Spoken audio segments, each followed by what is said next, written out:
रूस यूक्रेन के बीच पिछले 50 दिनों से युद्ध जारी है और इस युद्ध का कोई भी अंत नजर नहीं आ रहा किसी को। दुनिया अब तक जिस परमाणु युद्ध की आशंका जता रही थी, उस युद्ध की तारीख लीक होने पर दावा किया गया है। यूक्रेन ने रूसी सेना के एक जवान का ऑडियो क्लिप जारी कर दिया है, जिसमें इस एटमी हमले की तारीख का जिक्र किया गया है।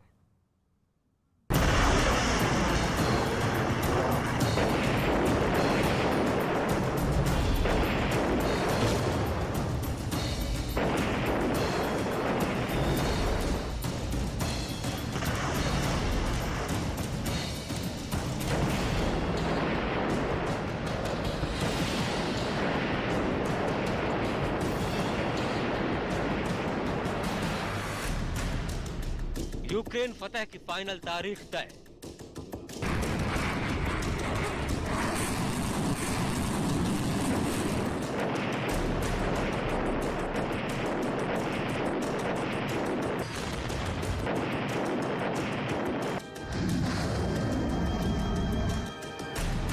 दस मई वाला पुतिन का सीक्रेट प्लान लीक।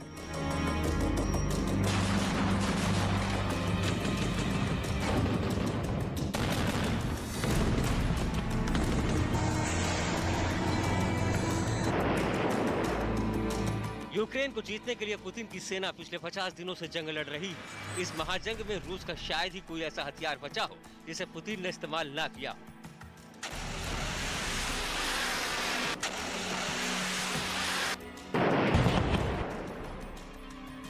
लेकिन 50 दिन बीत जाने के बावजूद पुतिन को वो नतीजे नहीं मिले जिसका वो पहले दिन से इंतजार कर रहे थे।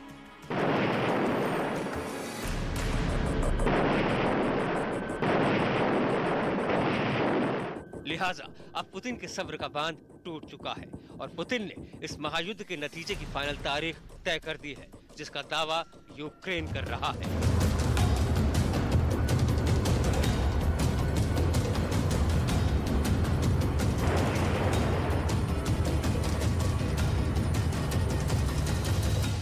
इस दावे के साथ यूक्रेन ने रूसी सेना का एक ऑडियो क्लिप जारी किया है। दावा है रूस के जिस जवान का ये ऑडियो क्लिप है वो यूक्रेन से जंग लड़ रहा है और जंग लड़ने के दौरान उसने अपनी पत्नी से फोन पर जो बातचीत की वो बातें इस ऑडियो क्लिप में रिकॉर्ड हुई हैं। Путин сказал, если до 10 мая нихуя не сделаем, блядь, вот все нахуй с землей сравниваем, блядь. Ну, я типа, знаешь, это глобальные меры, блядь. А там едешь, что тут говорят, блядь, вроде уже тоже такой класс есть, что рубежная вроде. इस ऑडियो क्लिप में 10 मई का जिक्र है। दावा है कि पुतिन ने अपने सैनिकों को 10 मई की डेडलाइन दी है। अगर 10 मई तक रूस की सेना जंग नहीं जीत पाए तो फिर पुतिन सब कुछ तबाह कर देंगे।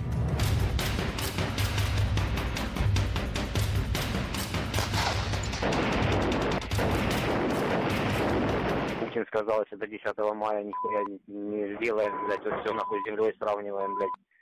Ну, я типа, знаешь, это глобальные меры, блядь. А там едешь, что тут говорят, блядь, вроде уже тоже такой класс есть, что рубежная вроде. अगर रूसी जवान के दावे वाला ये ऑडियो क्लिप सही है तो सवाल उठता है कि 10 मई के बाद पुतिन क्या करेंगे। 10 मई तक अगर रूस की सेना यूक्रेन को फतह नहीं कर पाए तो पुतिन ने इसके आगे का क्या प्लान तय किया है। पुतिन आखिर ऐसा क्या करेंगे जिससे तबाही आएगी।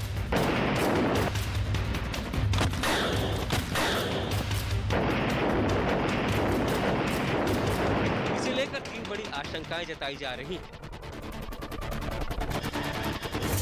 आशंका नंबर 1, 10 मई के बाद क्या पुतिन एटम बम इस्तेमाल करेंगे।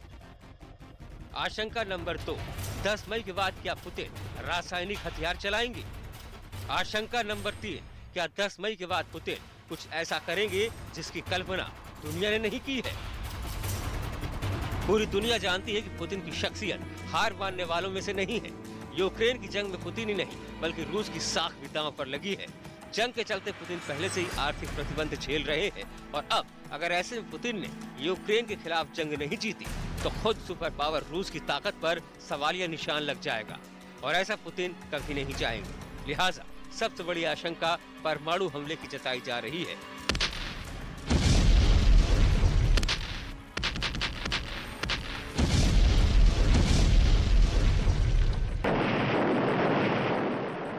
पिछले एक हफ्ते के दौरान पुतिन 2 मौके पर परमाणु ब्रीफकेस के साथ नजर आ चुके हैं।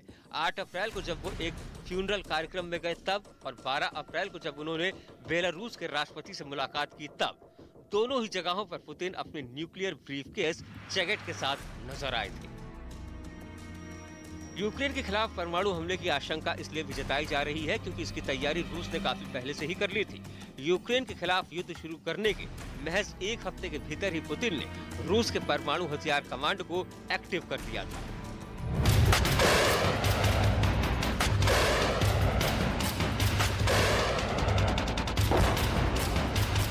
Высшие должностные лица ведущих стран НАТО допускают и агрессивные высказывания в адрес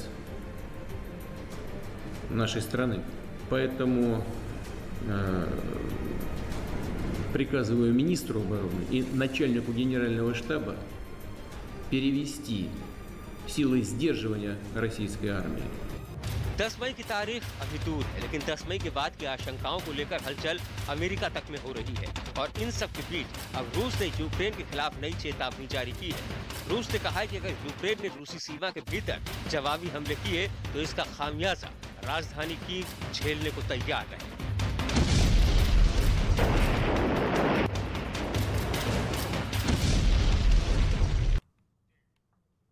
अगर मान भी ले कि ये ऑडियो क्लिप सही है और पुतिन ने अपने सैनिकों को 10 मई की डेडलाइन दी है, तो सवाल ये उठता है कि आखिर 10 मई ही क्यों?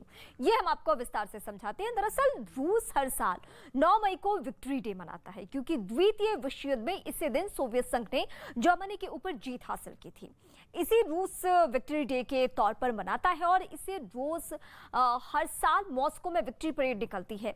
इसलिए पुतिन चाहते हैं कि 9 मई से पहले तक यूक्रेन का युद्ध खत्म हो जाए। पुतिन ये भी चाहते हैं कि जो जंग वो यूक्रेन में लड़ रहे हैं उस जंग का परिणाम 9 मई से पहले तक सुनिश्चित हो जाए। लेकिन अब जिस खुलासे का दावा किया जा रहा है उसे अगर सही मान लिया जाए तो ये तय है कि अगर 9 मई तक युद्ध का नतीजा नहीं आया तो पुतिन के दिमाग में जो सीक्रेट प्लान चल रहा है उसे लॉन्च कर देंगे। अमेरिका और रूस में कोल्ड वॉर शुरू हो चुका है, इसका असर भी दिखने लगा है। यूक्रेन संकट में अमेरिका सीधे तौर पर तो रूस से लड़ाई नहीं लड़ा है, लेकिन हथियार देकर जरूर यूक्रेन को मजबूत कर रहा है। जंग के बीच अमेरिकी राष्ट्रपति ने यूक्रेन को करीब 6000 करोड़ से ज्यादा की सैन्य मदद देने का ऐलान किया है।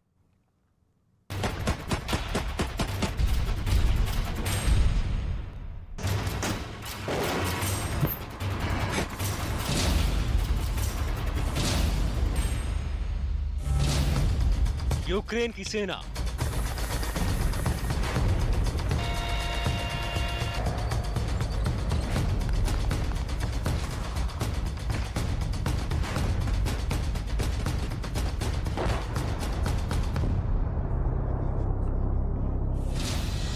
अमेरिका के हथियार,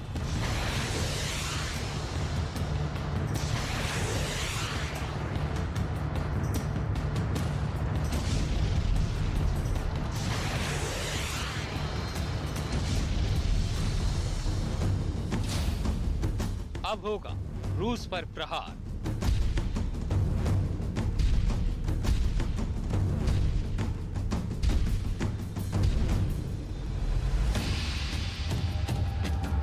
जंग को लेकर पुतिन ने जब से अपनी रणनीति बदली है, यूक्रेन के दक्षिण और पूर्वी इलाकों पर हमले तेज किए हैं।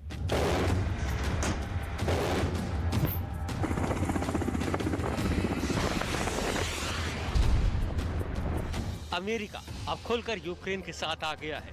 इससे एक कदम आगे बढ़ते हुए राष्ट्रपति बाइडेन ने यूक्रेन के लिए फिर से हथियारों का जखीरा भेजने का फैसला किया है। यूक्रेन के लिए अमेरिका ने करीब 6000 करोड़ से ज्यादा सैन्य पैकेज का ऐलान किया है, जिसमें इस बार अमेरिका यूक्रेन के लिए 11 Mi-17 लड़ाकू हेलीकॉप्टर भेजेगा। इसके साथ ही 155 mm की 18 होवित्ज़र तोप भी यूक्रेन की सेना की मदद के लिए भेजी जाएंगी, जबकि 300 आत्मघाती स्विच ब्लेड ड्रोन भी यूक्रेन को दिए जाएंगे, जो रूसी टैंकों के लिए किसी बुरे सपने से कम नहीं है।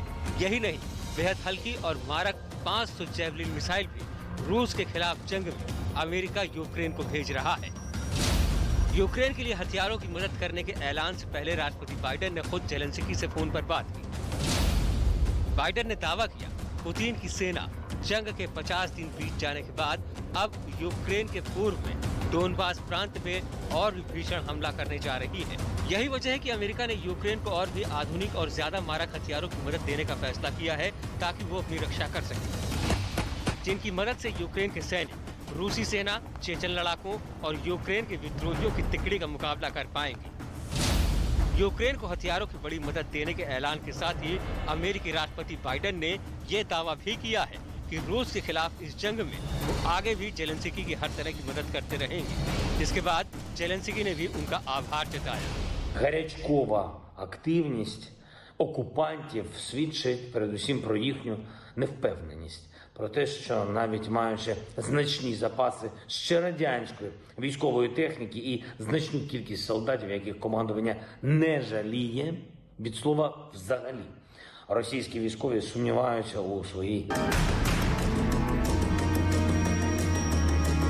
इससे पहले जेलेंस्की ने अमेरिका और नेटो देशों से हथियारों की मांग करते हुए कहा था कि अगर हमें और हथियार नहीं मिले तो ये युद्ध अंतहीन रक्तपात, पीड़ा और विनाश में बदल जाएगा।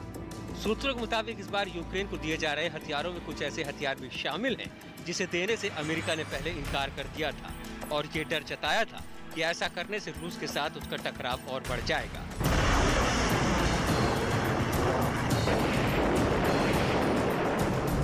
लेकिन अब अमेरिका ने वो हथियार भी यूक्रेन को देने का फैसला किया है, क्योंकि उसने हमले से पहले भी रूस को ऐसा नहीं करने की चेतावनी दी थी, लेकिन रूस ने उसे नजरअंदाज करके यूक्रेन पर हमला कर दिया था। इसके बाद अमेरिका यूक्रेन की मदद के लिए खड़ा हुआ और उसने पहले भी वहां हथियारों की बड़ी खेप भेजी थी, जिसमें 1400 एंटी एयरक्राफ्ट स्टिंगर मिसाइलें शामिल थीं, जबकि 5000 एंटी टैंक मिसाइलें जेवलिन भी यूक्रेन भेजी गई थी। यही नहीं, 7000 दूसरे एंटी टैंक हथियारों की भी मदद दी गई थी। इसके साथ ही 7000 राइफल और 50 लाख गोलियां भी यूक्रेन की सेना को दिए गए थे।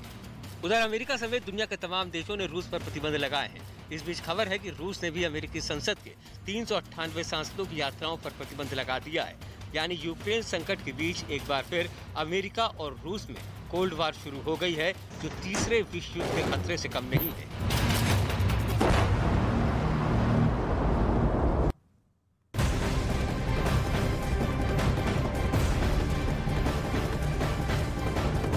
बड़ी खबर रूस की फिनलैंड स्वीडन को धमकी, चेतावनी सीधी सीधी ये दी गई है कि नेटो में शामिल नहीं होना है।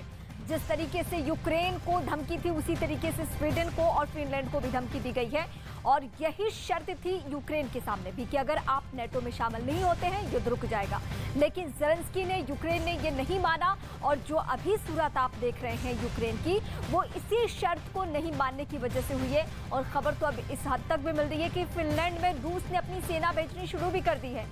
इस बात में कितनी सच्चाई है इसके लिए थोड़ा इंतजार करना होगा, लेकिन बहुत बड़ी खबर इस लिहाज से क्योंकि नेटो में नहीं जाने की धमकी दी जा रही है।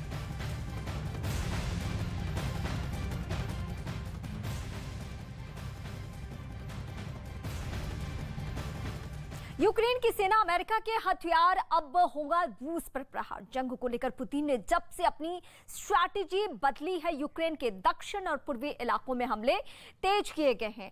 तो इस वक्त हम आपको स्ट्रैटेजी बता रहे हैं, स्ट्रैटेजी ये बता रहे हैं कि क्या माहौल बना हुआ है और एक एक करके हम आपको बड़ी बातें बता रहे हैं। ये दरअसल मैप है और मैप में जो स्थिति है, जो अभी तक यूक्रेन पे हमला हो रहा था वो किस पे हो रहा, अब स्वीडन और फिनलैंड को लेकर तैयारी है। ये दोनों देश भी हैं वो नेटो में जाने की तैयारी कर रहे हैं और रूस की सीधी चेतावनी यूक्रेन के बाद किसको है, स्वीडन को और फिनलैंड को, कि आपको यहां पे किसी भी सूरत में नेटो का हिस्सा नहीं बनना है।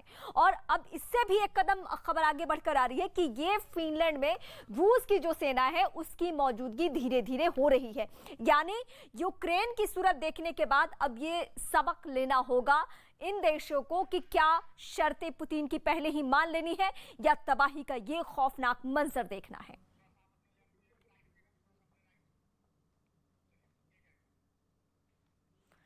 तो पुतिन ने जब से अपनी स्ट्रैटेजी बदली है, यूक्रेन के दक्षिण और पूर्वी इलाकों पर हमले तेज किए जा चुके हैं। अमेरिका अब खुलकर यूक्रेन के साथ आ चुका है। इसमें एक कदम आगे बढ़ते हुए राष्ट्रपति बाइडेन ने यूक्रेन के लिए फिर से हथियारों का जखीरा भेजने का फैसला किया। यूक्रेन के लिए अमेरिका ने करीब 6000 करोड़ से ज्यादा सैन्य पैकेज का ऐलान किया है।